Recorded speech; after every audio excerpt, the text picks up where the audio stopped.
I'm David Copperfield, and you're about to see a whole lot of magic. For me, watching this retrospective is like looking through a high school yearbook. It's got some of my best illusions, some of the worst haircuts ever put on film, and clothing choices that kept the 70s alive. At the end, we've added some recent pieces created for our Broadway show. So sit back and take a look at 15 years of magic. Well, actually, 20 years of magic. I started very young.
Okay, go.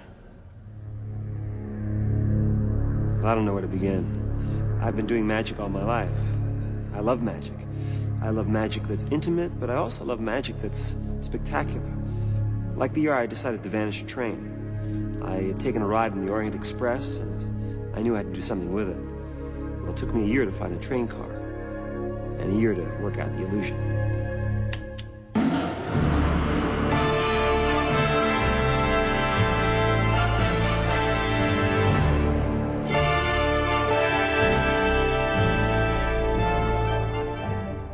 A train car from the Orient Express. It weighs 70 tons. That's 140,000 pounds. It's 85 feet of steel and iron. $1 million was spent just to restore it.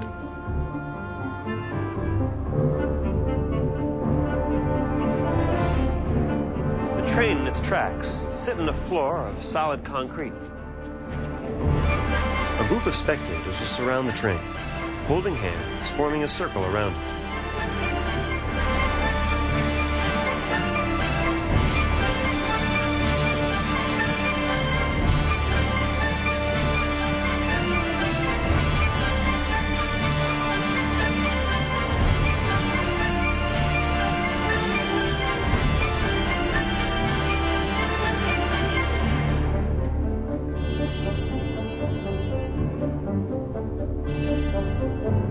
Our camera, this shot will never cut away. No camera edits, no video effects. You'll see it at home just like you'd see it if you were here with me.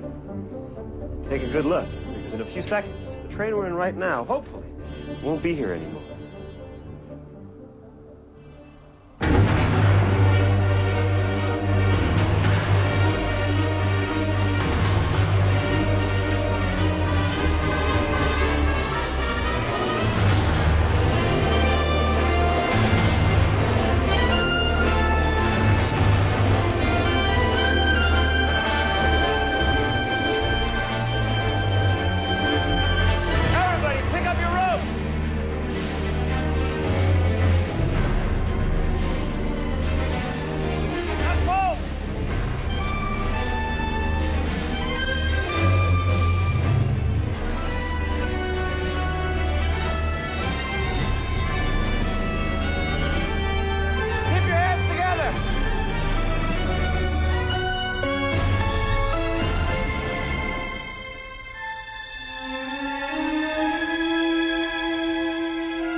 camera tricks?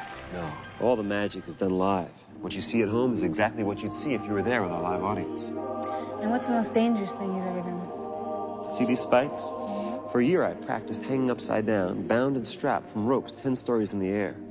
Then we set the ropes on fire. I had 2 minutes to escape before the ropes burned through. But on the night of the TV special, to make it a little bit more interesting, we added these spikes beneath me. Well, when I was up there in the air, I looked down at these spikes. It really freaked me out.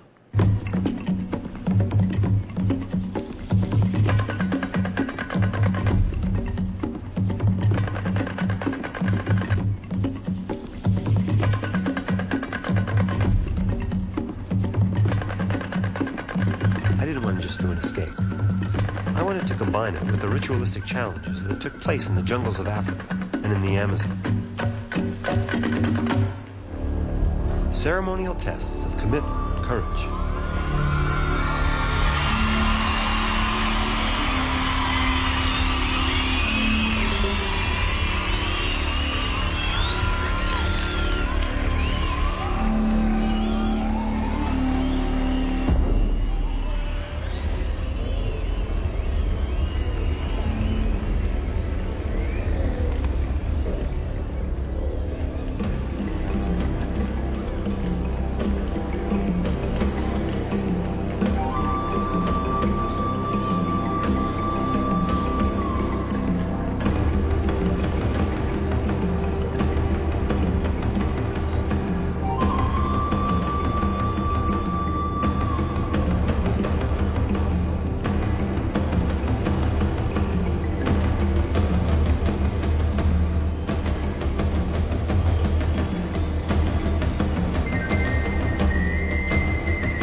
Hoist me 10 stories above those spikes.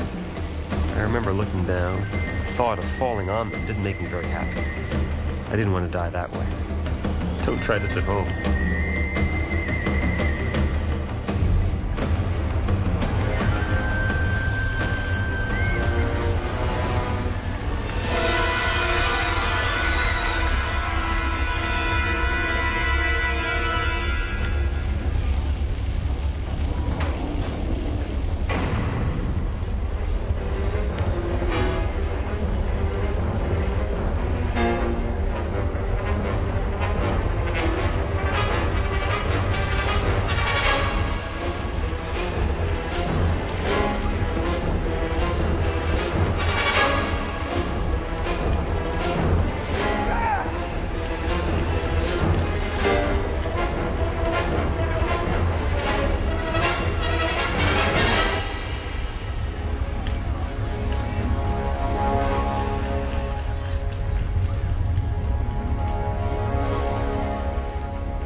these spikes.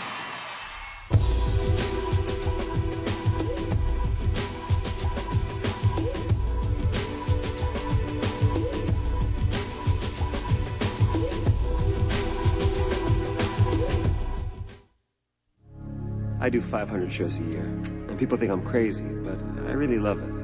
What I love the most is interacting with the audience. You never know what to expect, it's different every night, and the weirdest things can happen. Thank you very, very much. You know, something really weird has been happening to me. I keep getting these premonitions. You know, when you think of something, and then it comes true later on? Well, I've been able to predict graffiti. Yeah, where it's going to happen, when it's going to happen, and what it's going to say. In fact, I brought with me a brick wall tonight. I got it from East Berlin.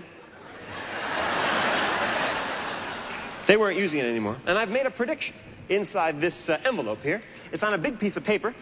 It's a big drawing that I made before the show. Actually, it's a painting. It's got some numbers, some colors, a picture. I'm not going to show it to you just yet. I'm going to leave it sealed inside the envelope. I'm going to hang it from this lamp right here, and I'm not going to touch it. I do need to borrow a lady from the audience. I'm going to do that by throwing these bricks. Maybe I should get her myself.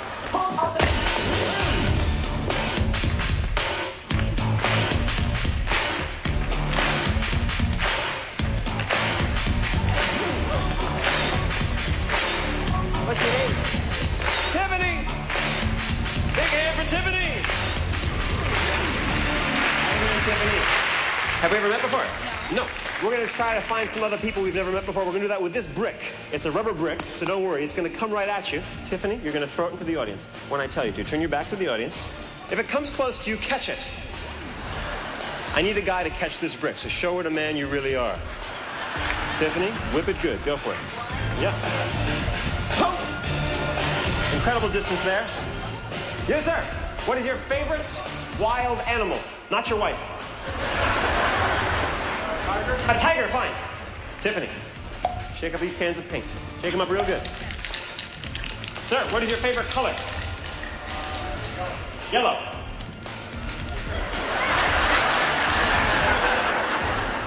What is your favorite color, sir? Blue! Good choice! Come with me, Tiffany. A blue tiger, Tiffany. Above this line. Stand up here. Stand right up here. Here, I'll take that. Stand right up there and draw a blue tiger.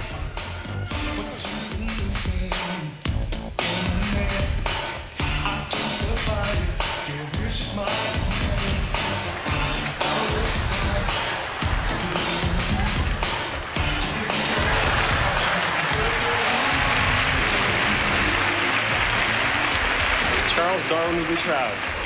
Take that brick, throw it behind you as far as you can. Whip it good. The nearest adult guy, gentleman with a beard. What are your initials? DG. And what is your favorite color? Red. Red DG. Hold on to this, Tiffany. Come with me.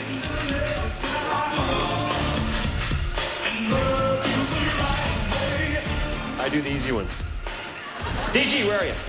Yes. What's your phone number? Just the first 3 digits. 661. Okay. Now the last 4 digits. It's 9737.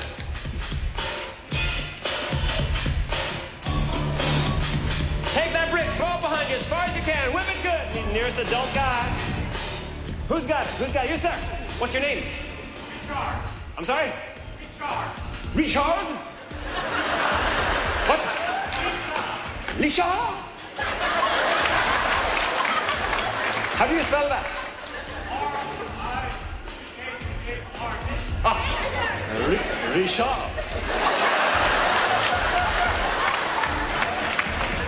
Tiffany, how are you?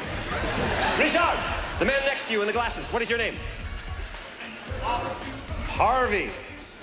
Shouldn't it be Harvey? Richard.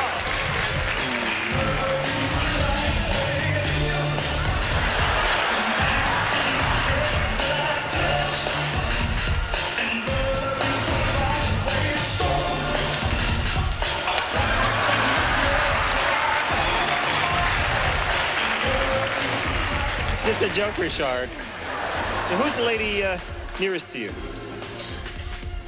Judy, 5.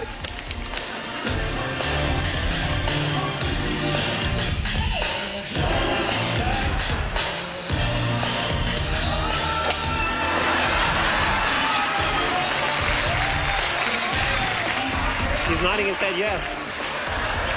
I hope you got call waiting. Take these cans of spray paint, put them on that table, and wait for me over there. Tiger Man, where are you? Where's the Tiger Man? There you are. Now, we didn't prearrange this, did we? No, we did not. Tiffany, have we ever met before? No. DG, where are you? Raise your hand. Dick, Harvey, Judy, Richard. Have we met before? In unison.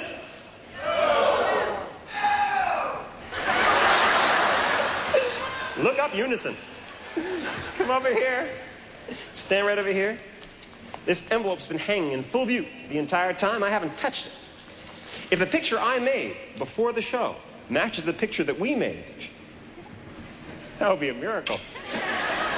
Tiffany, hold on to this corner right there. Hold it up high. A blue tiger. Check it out. Does this not impress you?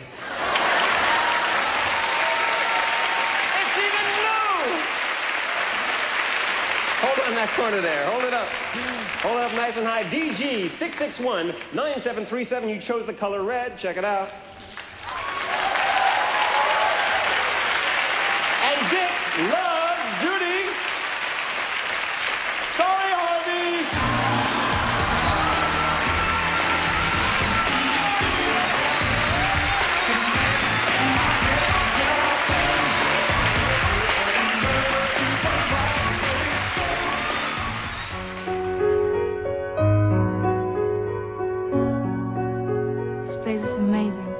It's filled with magical history.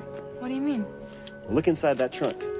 That's Houdini's trunk. And when I got it, I looked inside and I found a piece of paper with Houdini's own instructions on how he was going to do the illusion that night. It's a classic of magic called Metamorphosis, where Houdini would tie up his wife Bess, lock her inside the trunk, and very quickly they'd change places.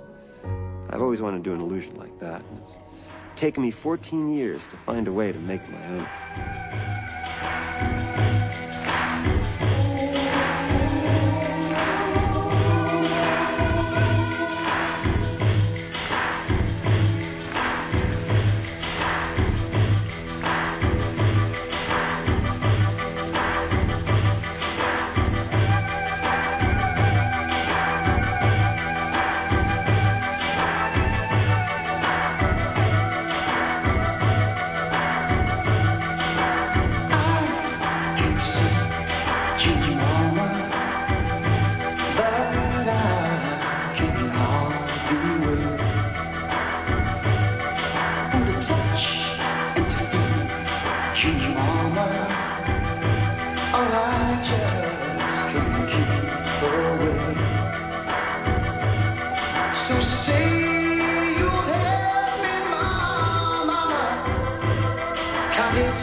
When I look back over the past 15 years, I realize I spent most of that time creating new illusions.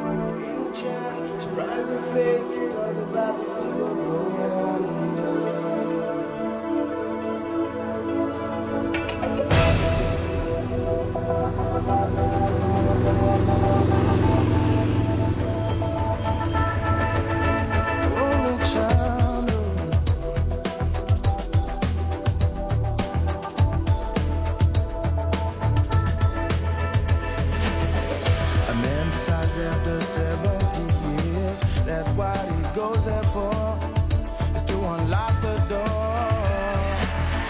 For those around them criticize and sleep.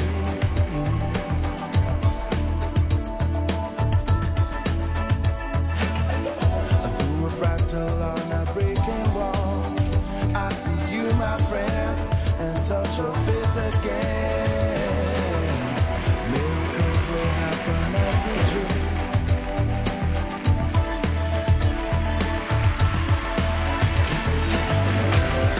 We're never gonna survive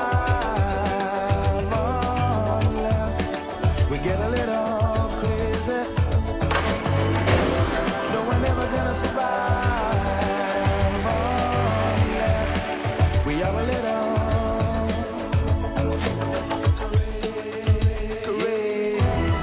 People walking through my head.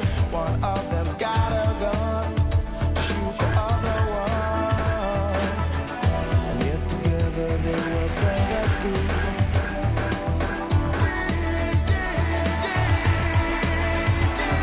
I saw her there when we first took the bill.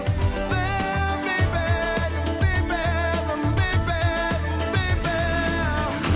miracles will happen as we speak.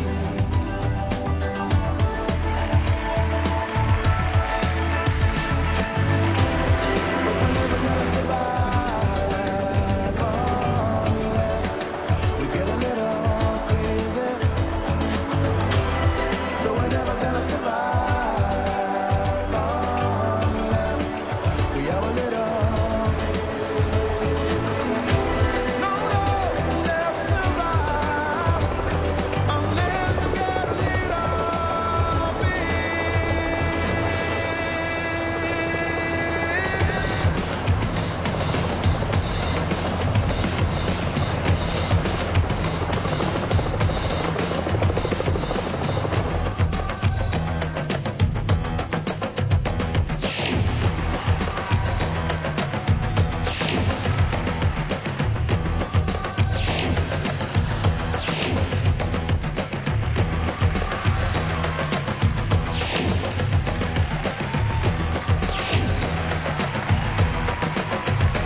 I grew up in New Jersey.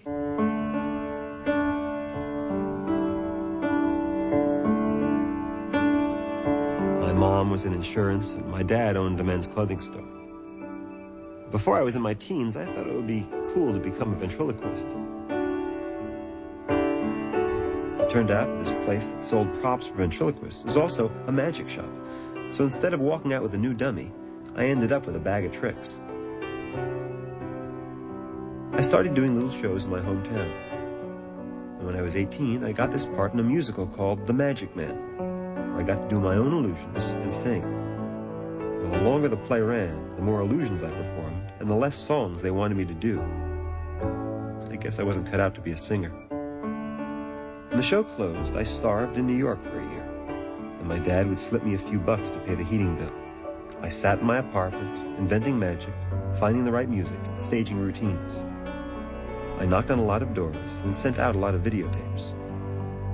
One day I got a phone call to be the host of a TV show. I was 19, and I couldn't believe it. My first few specials were to music by Gershwin.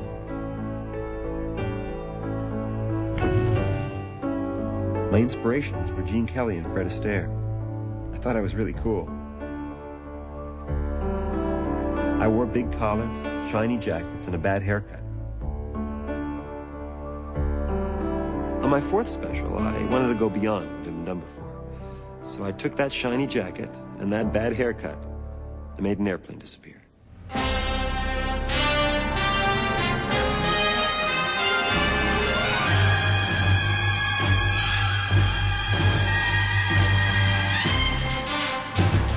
A 7-ton jet aircraft, surrounded by scaffolding 12 feet high.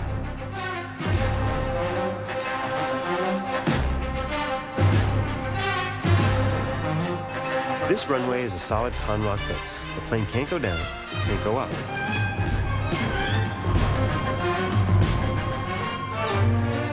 This switch controls the lights at the back of the enclosure. When the translucent front wall is up, the lights will backlight the plane, casting its silhouette on the wall, so you can see the plane right up to the moment it vanishes. The plane's locked into place. It'll be surrounded by a human chain, 50 spectators linked together. The spectators are being blindfolded to protect the secret of the illusion.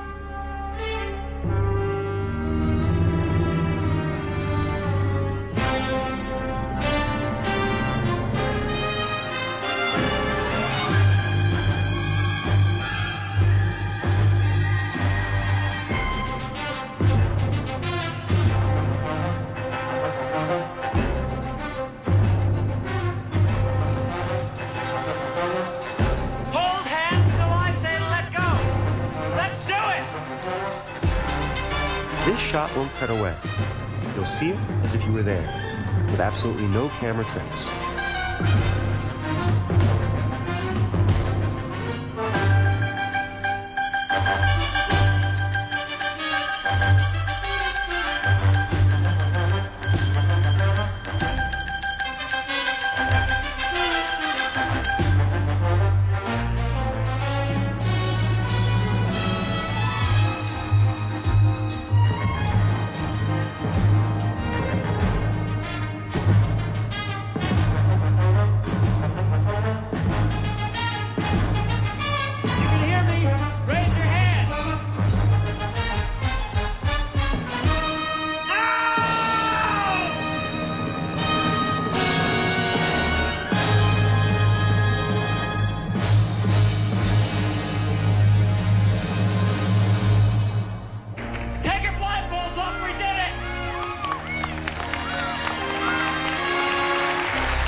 Believe it. If I'm sitting at home, I could think of some way to get out of it. But I was right here, and there's no way that plane could have left. It's just amazing.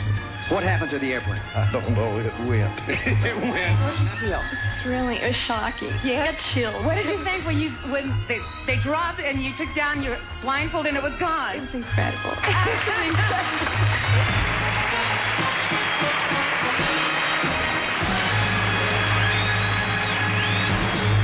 We put together a brand new illusion.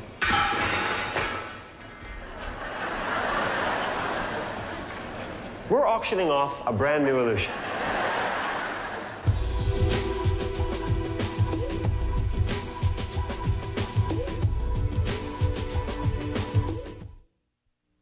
The pieces I'm most proud of? The airplane, the train, flying, the Great Wall, the burning rope escape, and one other escape. The death saw.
example of how you try to make your magic different. Well, there's a sensual side to magic that hadn't really been touched. To me, it wasn't just about doing tricks. It was about taking the audience to another place, a special place, so they could really suspend their disbelief.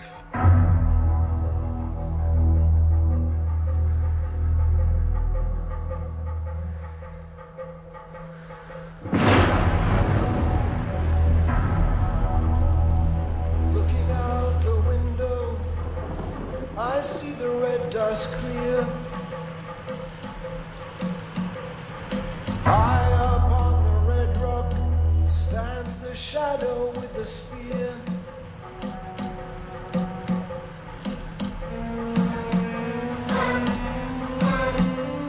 It was about relationships, moving the audience, as well as amazing them.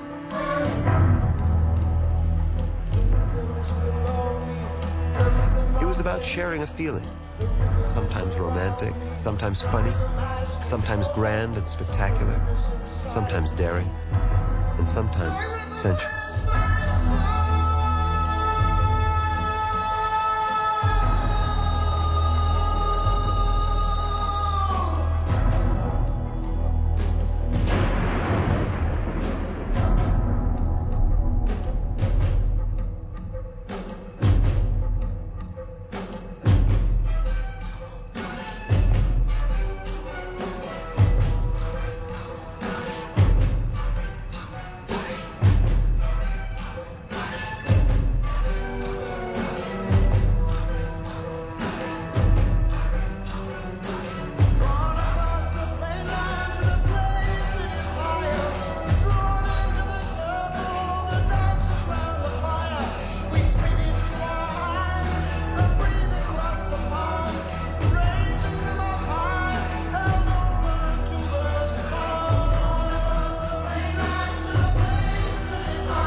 I'm showered with the dust.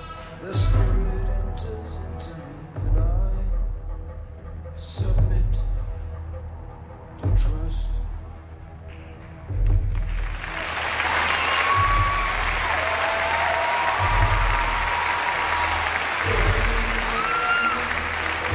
As control, rhythm is inside me. The rhythm has my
When the audience applauds like that, you have to say something like very endearing back to them, okay? Repeat after me. I have never felt.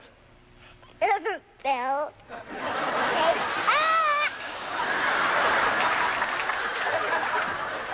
Okay, a little softer now.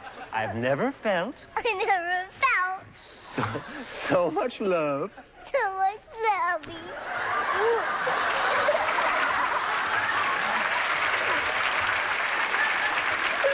In one room before. You're regular Wayne Newton, Dave. It's very good. You love your audience. I like that.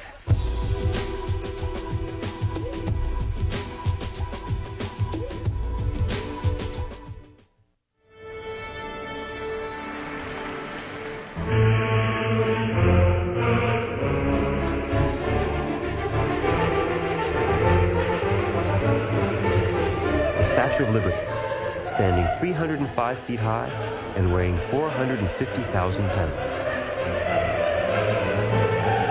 And I was going to make her disappear. We constructed 2 scaffolding towers on Liberty Island in front of the statue, and had a helicopter to give an aerial view of the illusion.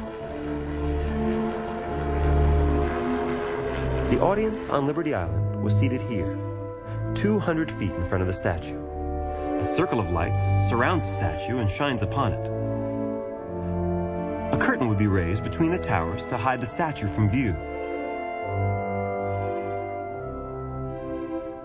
If I successfully vanished the statue, searchlights would pass through the empty space that was occupied just moments before.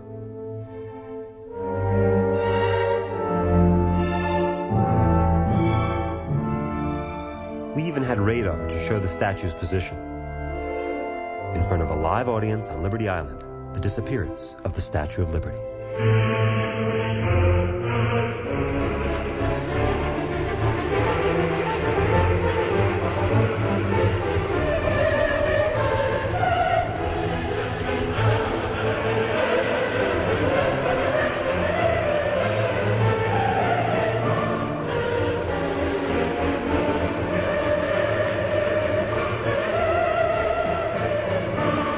There's that jacket again.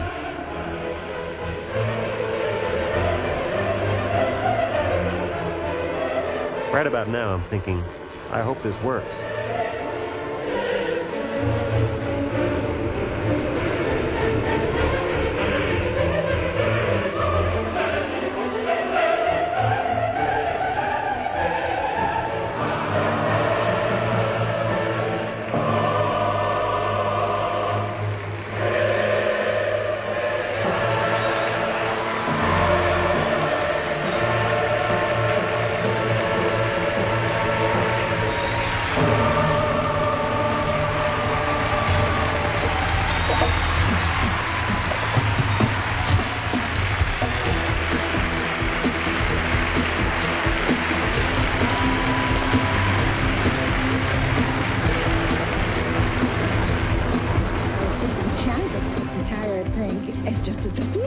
What happened, where it gone to, I have no idea. No idea but where it was fascinating to watch it. I tell you, if I was home watching on TV, I would be a little skeptical, but I was here and it was there, and now it's not there. I don't know what happened to it.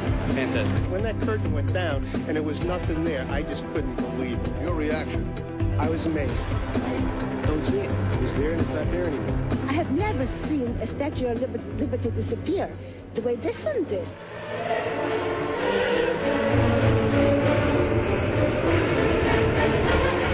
And as the audience watched, I brought her back.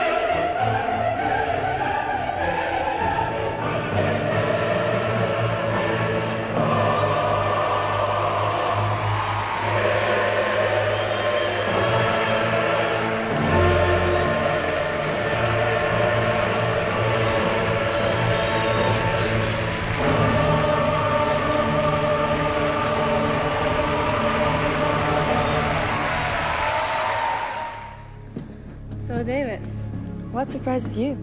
Well, I spend months of time and energy working on these huge illusions, but sometimes it's the small stuff, the pure sleight of hand that the audience really relates to.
the heat, and complete. See the doorway, a thousand churches, the resolution of all the fruitless searches. Oh, I see the light and the heat. Oh, I wanna be that complete. I wanna touch the light, the heat I see in your eyes.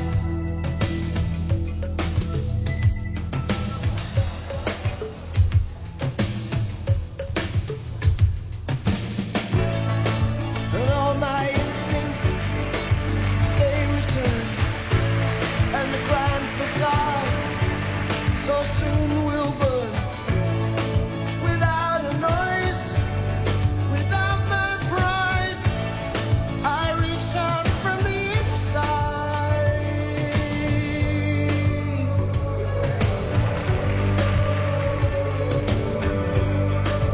In your eyes,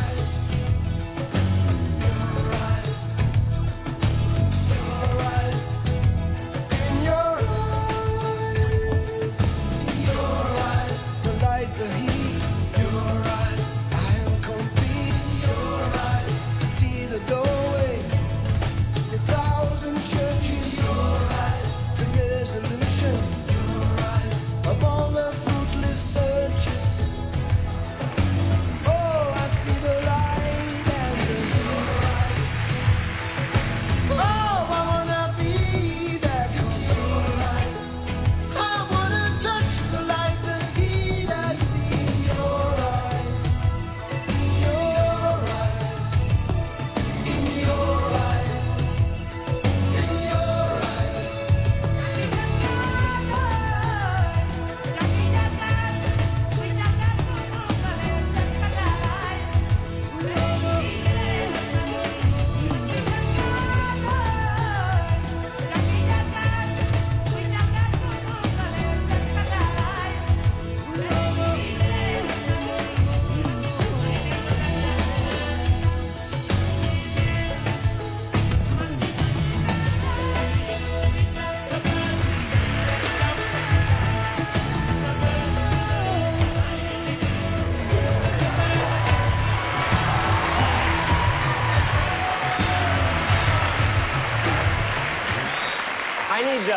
I need to borrow a gentleman from the audience. Let me see what I can find here.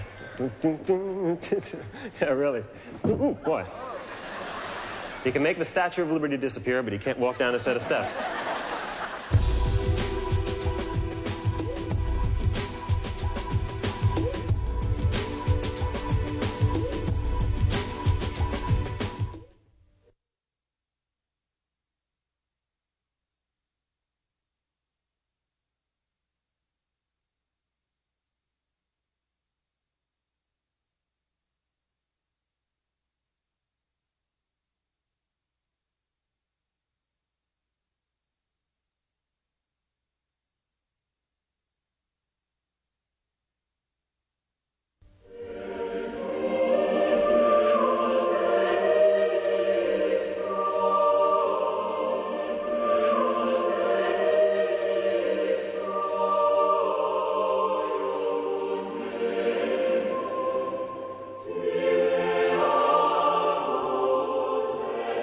What about the people you work with? It's weird, but the culture of my craft is sometimes strange. For centuries, magicians have been taking their assistants and sticking swords through them or cutting them in half. It's as much a part of magic history as pulling a rabbit out of a hat. But I always try to remember that my partner on stage could also be a romantic partner.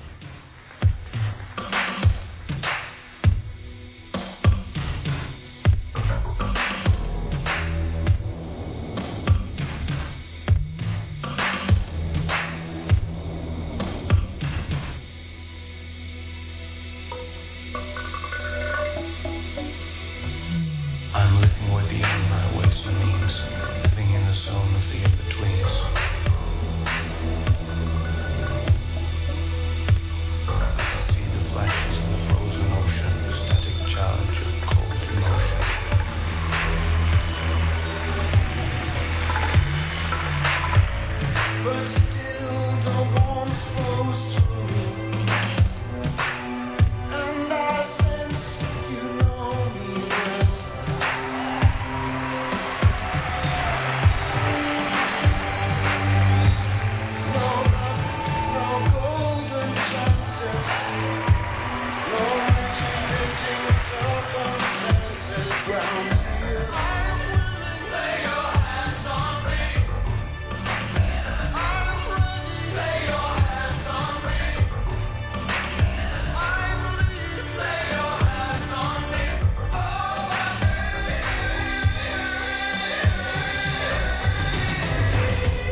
going to do something really cool. And you and I are going to do it together. So far, you've been watching David do magic before a live audience. Now, it's your turn to participate. In a moment, all you have to do is simply touch your television screen. As unbelievable as it sounds, David will try to make the magic happen right in your own home. That's right. Tonight you've seen me choose people from the audience. Now I'm choosing you. It's important because if you don't play along in the next few minutes, it'll be totally meaningless. Here's the plan. If there are several of you in the room, choose one person to participate. Right now, stand up and come close to your TV. Close enough to actually touch your screen. Do it now and touch my finger.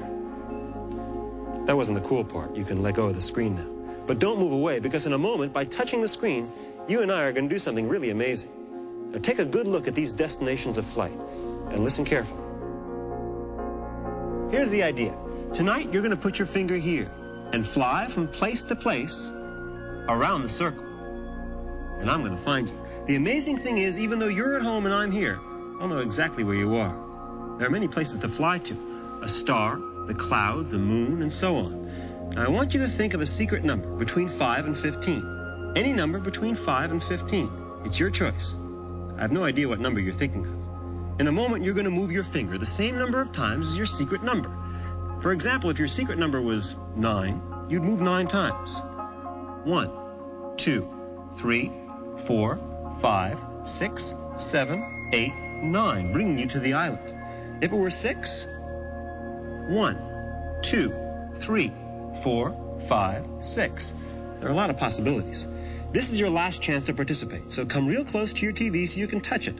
Stand over here so everyone can see. Right now, put your finger here and get ready to move the amount equal to your secret number. Move as I count. Ready? 1, 2, 3, 4, 5, and so on.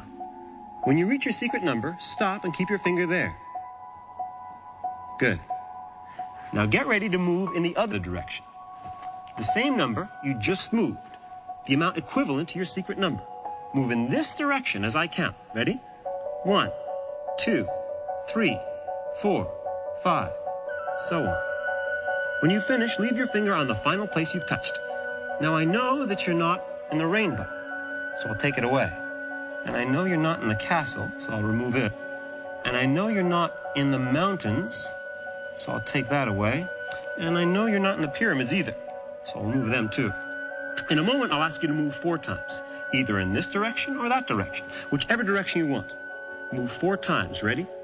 1, 2, 3, 4. And keep your finger there. Now, I know you're not in the Eiffel Tower, and I know you're not in the clouds, and I know you're not in the city either. Keep your finger touching the screen. I'm going to take this arrow and put it right here. Remember, you chose your own secret number, and you flew at random around the screen. But believe it or not, even though you're at home and I'm here, I'm going to find you. Keep touching and watch.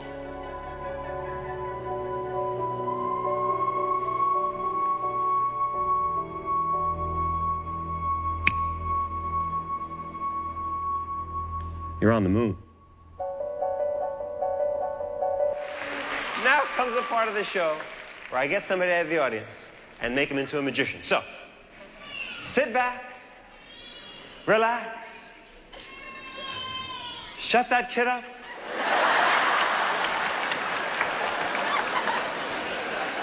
I'm just kidding. Shut him up.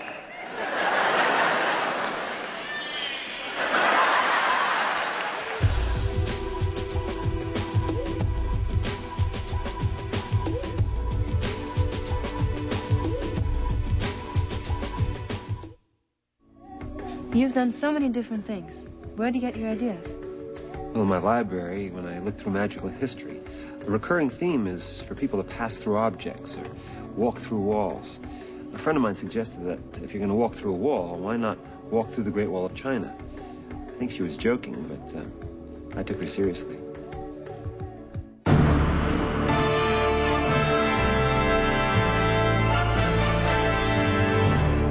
The Great Wall of China, 3,000 miles long. The only man-made object visible from the moon. built to keep armies from getting through. Well, I was determined to walk through it.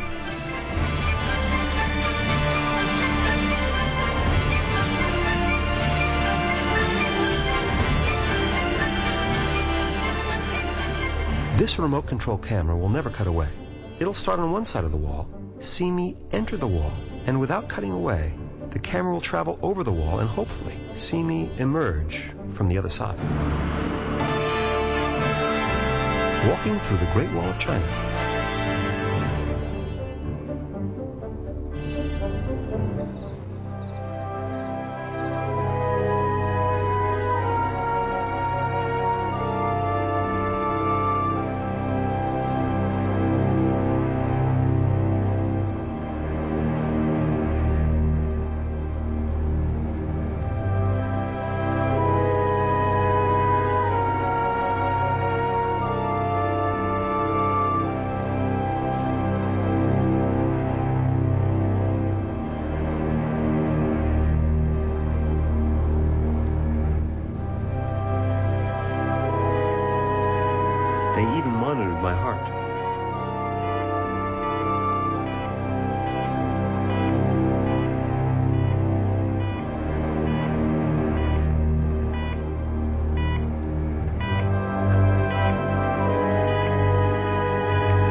read somewhere that magic sometimes is based on misdirection.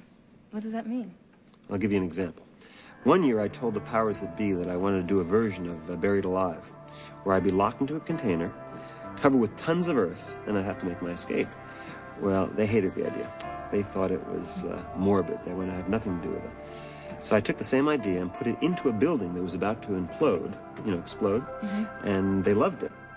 I don't think they ever realized that it was the same idea that they said no to in the first place. That's misdirection.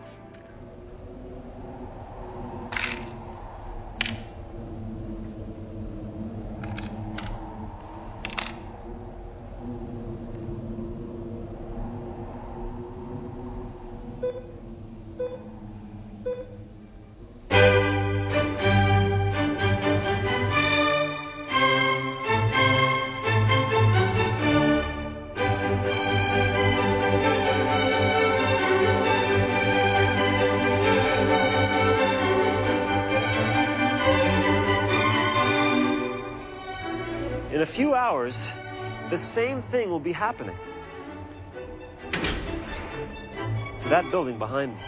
The only difference is I'll be inside, locked in a safe, trying to escape. This is a sheet of polished stainless steel. It's 1 inch thick. It'll play a very important part in what we're about to do. I'll have 2 minutes and 30 seconds to free myself from a safe inside the building and get to this X that we're placing on the steel plate. From inside the building to this X before the building blows up. We're inside the building, which is completely wired with explosives. This safe was provided by the first security safe company. The walls are 4 inches thick. We've installed a remote-controlled camera so that you at home and the people outside can keep an eye on the safe at all times. How you doing? The committee outside is checking once again to make sure that the steel plate is solid.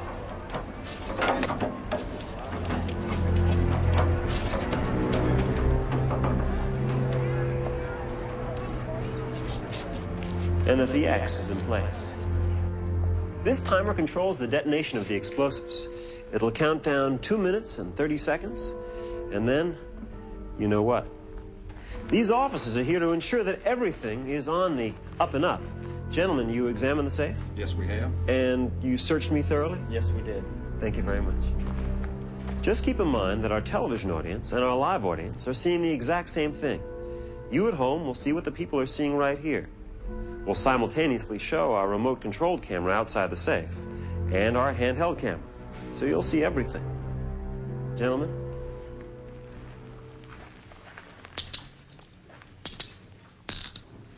Guys, just 1 minute.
I always wanted to fly on stage. Not just float, but really fly live, right in front of people, without wings, strings, or camera tricks. Well, it took 7 years to finally live that dream. And to make it really believable, I wanted people from the audience on stage with me. Hello? You come with me, please. Stand over here. This gentleman right here, come with me. Stand right over here. And you can keep going backstage. What is your name? Bambi. I'm sorry? Bambi. Bambi. Your name is Bambi? Are you serious? That's it. And you must be Thumper. Mitch, fine. Bambi, your name is really Bambi? I like that. It's fun to say. Examine this big plexiglass box. Make sure it's solid. Go around the back. You examine the back side. Mitch, you examine the front.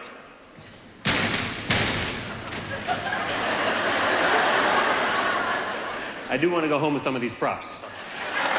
Examine this side. Go for it. Are you sure you're not Thumper? Come over here. I want you to examine the lid. Yeah, maybe you too. This is the lid of the box. Make sure it's solid, nice and strong. Lift it up over your head. I'm just kidding. Come over here. Have a seat right here. Mitch. Bambi, you too. Before you do, I'm just curious. Have you ever had any dreams where you fly? No. Perfect, good. Have a seat right here, Bambi. Even when you were a kid, you never dreamed you could fly? When you were a little kid? Oh, good. Mitch, your job is to keep an eye on this plexiglass box. Make sure nobody tampers with it. Okay? Bambi, your job is to keep an eye on Mitch. Make sure he doesn't break the box. And our committee from the audience is seated behind the curtain? Good. Do you ever just sit around and dream? I do all the time. When I was a kid, I didn't think I fit in at all. I was an only child, and I lived in these apartments where there weren't any other kids my own age. So I'd sit outside by myself, and I'd dream, so I wouldn't feel so alone. And you know my best dream? My best dream was to fly. Not in a balloon or an airplane, but to push against the air, ride the wind and fly. You ever fly in your dreams? Even today, when I feel lonely or insecure, I go back to that dream, and it helps me leave my problems and insecurities behind. All the answers are up there. Now, a lot of people have dreams, and they don't do anything about them. Sometimes I'm afraid that's going to happen to me. You see, I've been trying to fly for a long time. I guess if I don't stop trying, I haven't lost.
was great.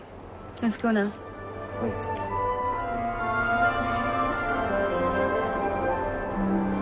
This way.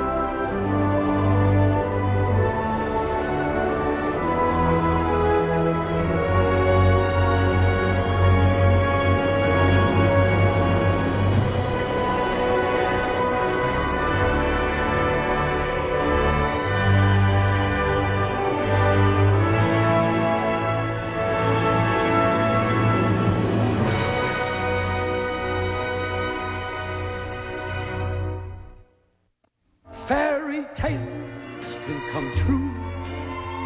It can happen to you if you're young at heart.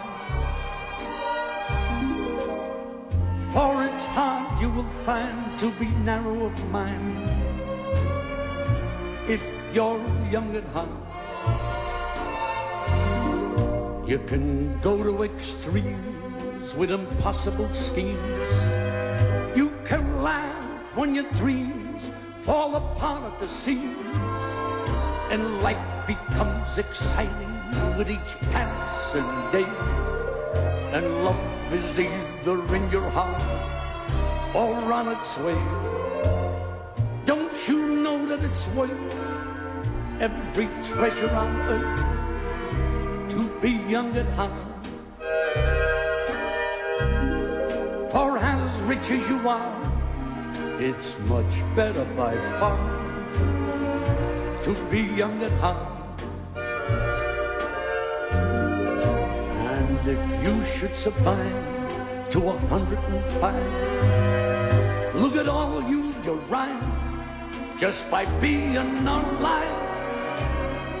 Now here is the best part: you have a head start if you are amongst the very young at heart.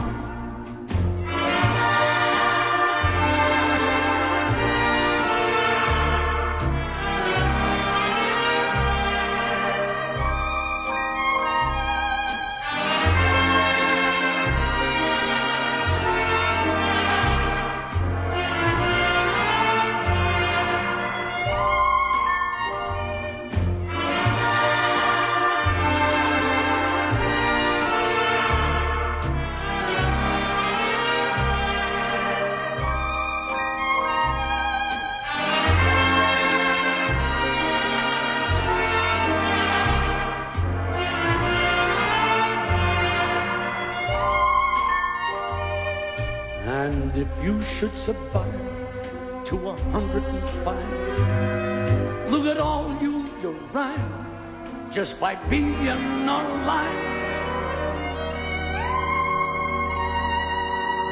Now here is the best part: you have a head start if you are amongst the very young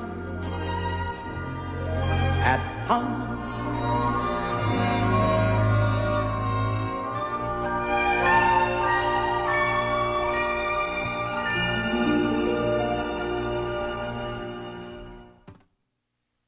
A lot of people think of me in terms of grand illusion. But in my opinion, the most powerful magic happens in the performer's hands. It's the purest form of the art. So now take a look at a sleight of hand sequence that features a little tribute to my first magical influence. I'm going to show you a home movie. That's me. And that's my grandfather. He's the first person to ever teach me magic. I was about 10 years old, and he taught me a card trick with 4 aces. And the aces would appear and disappear. It was really cool. And since I was 10 years old, it took me many months to master it. After I did, I showed it to everybody, and I decided to make magic my life. Everybody thought I was crazy, except my grandfather, who always gave me encouragement. And I promised him if I ever had any success that I would do his card trick in my show. Well, my grandfather passed away before I ever did a big show. But Grandpa, if you're listening, tonight I'm going to keep my promise.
Ghosts used to be a standard theme in magic theater.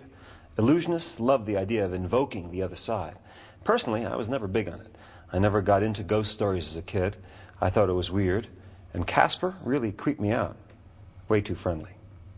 Then I heard about an old house of ill repute, said to be haunted by the ghosts of the ladies, who made it infamous.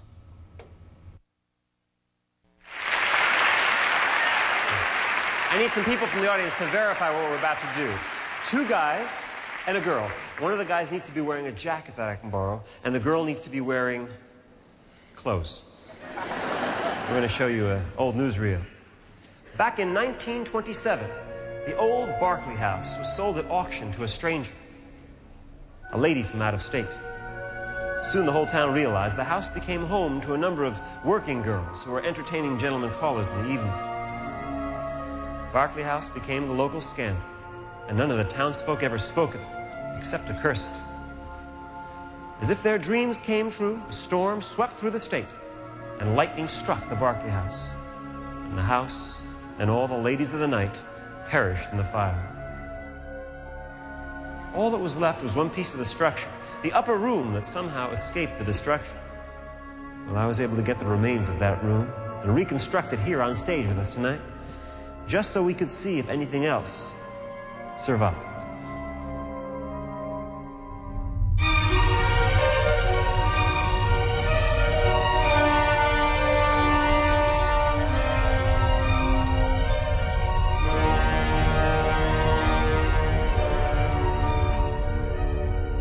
We took the actual wood from the Barclay House and built a room that could be opened and closed for examination. And that's just what we're about to do. Our folks from the audience, step right over here. What's your name? I'm sorry? Danielle. Danielle, come with me. I want you to examine the inside. In New York, this would be a 1-bedroom. Right this way. I want you to check out the inside. Make sure nothing tricky about it. Just a bunch of walls that open and close and nothing more, okay? Our gentlemen, step over here. This gentleman, would you mind standing over here? And the other gentleman, can I borrow your jacket, please? If you could examine these ropes, and if there's anything in this jacket you'd like to keep, now's the time to take it out. You see, there are no material objects in the spirit world, so we have to provide the spirits with objects so they can show their presence. The jacket, these newspapers, a bell, some personal items, some very personal items. All these things get placed inside our empty room. Are the ropes okay? Excellent. Good, I want you to hold on to these 2, and you take these 2, and you're going to tie them around my wrists. The ends go around my wrists, very tight, with a double knot. Very, very good. Yes, yes, yes. You take this, and you take this, and cross behind me, please. And tie them in a double knot, very tight in my back. Yes, that's tight. Tonight I'm going to be the medium, the go-between between the spirit world and our world. So if anything should take place inside our room, I want you to be sure it's the spirits and not me using any trickery. It's important that I can't move. The ropes go around my neck, and I want you to tie them very tight around my neck in a double knot, not quite as tight as you tie it around my wrists. This is the Madonna starter kit. You examine the room. Is it free of any trickery? Fine. Why don't you stand over there? And gentlemen, join me inside the room. I want you to step up here. They're going to hand you some ropes. Take those ropes and tie my ankles to the bottom of the chair. The ropes go around my ankles and the chair with a double knot at the bottom. As quickly as you can, 2 knots. And after you've done that, check the knots in my back and my neck. Make sure they're still secure. And once you're satisfied, stand outside the room so you can see around the sides and behind, making it impossible for anyone to enter or leave the room. Now, no self-respecting spirit would show themselves in the light, so we're going to create a little darkness with this curtain and see if we can make the spirits manifest themselves inside the room.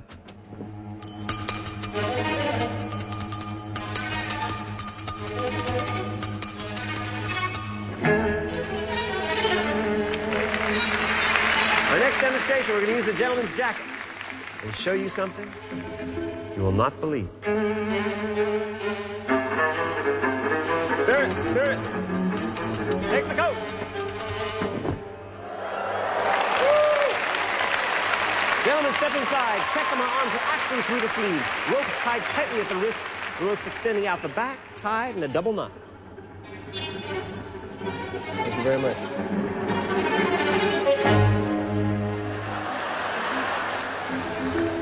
Ladies, it's time. Spirits, spirits! Move the coat!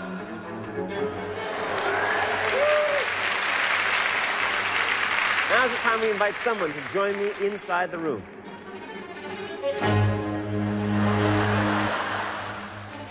What's your name? Jonathan. Jonathan.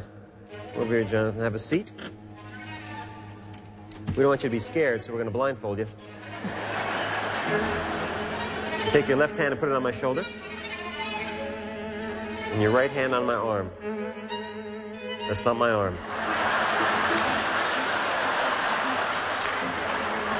Maybe I should be the one that's scared. Once again, we'll try to make the spirits manifest themselves inside the room.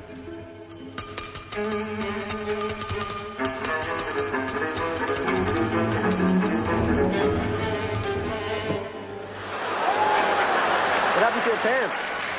What happened to your shoes? Nice pumps, John. Give Jonathan a big round of applause. Cut me loose!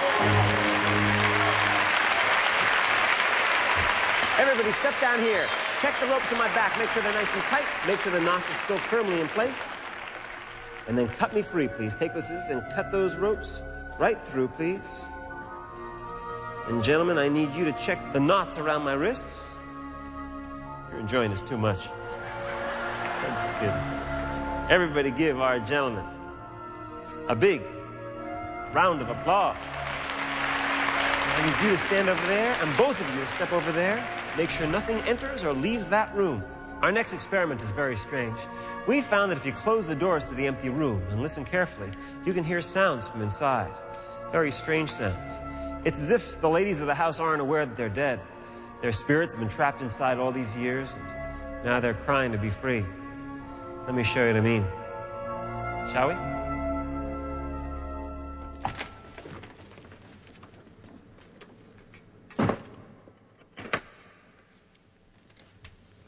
Everyone be still.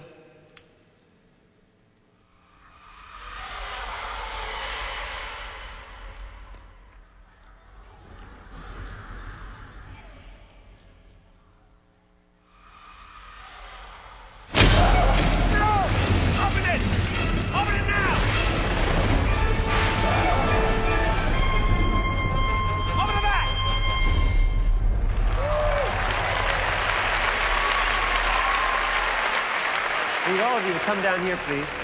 Step down here. Exactly. Because now's the time I invite all of you to join me inside the room. You look really thrilled about this whole thing. This is for you. Step right inside. This is a blindfold for you. Step inside. And this is a parting gift for you. Step right inside. Once you're inside, put on your blindfolds, please, because we're going to add one more element. These curtains were taken from the house before the fire. They're an item the spirits are familiar with, and we're going to use them to enclose ourselves inside the room. Hold up your hands. We're going to hand you the curtains. Very good. We're going to lift the curtains and try to arouse the spirits. Lift the curtains.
few years ago, I realized a lifelong dream. I got to appear on Broadway in my own show, Dreams and Nightmares. Francis Ford Coppola was our collaborator. Working with him was another dream come true, although he wanted me to stuff my cheeks with cotton and speak with a Sicilian accent. The illusions were based on my own dreams and nightmares. We decided to end with a sequence that involved a strong childhood memory. And so, from the ending of the Broadway show, take a look at a dream within a dream.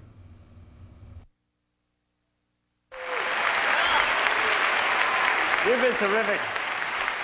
I got one last thing I'd like to show you. I hope you like it. I hope it works. It's kind of cool. That's it. Maybe this side of the audience will like it better.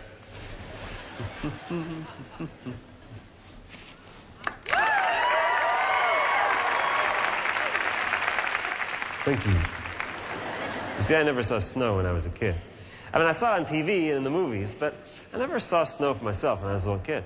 I grew up in New Jersey, but every winter my parents and I would drive to Florida to visit my aunts. So I never got a chance to really experience winter or snow for myself when I was growing up. When I was about 8 years old, I begged my mom and dad to stay in New Jersey for the winter, just so I could see snow for the first time. And they agreed. And that was the year there was no snow. Every day I'd pray for it to snow. No snow. I'd sit outside waiting for it to snow. It got closer and closer to Christmas. Still no snow. And on Christmas Eve, I was up on my windowsill in my room, praying for it to snow, and I fell asleep at the window. And my father came and carried me to bed. And a few hours later, in the middle of the night, there was a knock on my bedroom door. It was my mother. She said, "David, wake up." And I woke up. She said, "David, look out the window." And I looked out the window, and it was snowing. And I couldn't believe it. Well, I ran outside, and I laughed, and I cried as the snow hit my face and my hands. That was the first magic I ever saw. And when spring came and the snow stopped, I'd cut up little pieces of paper and throw them in the air to try to recreate the feeling I felt when I saw snow for the first time. There was paper all over my house. But it was my way of keeping the magic alive all year long. Even today I realize how important it is to keep that sense of wonder. That childlike hope, knowing if you believe and you want it enough, nothing's impossible.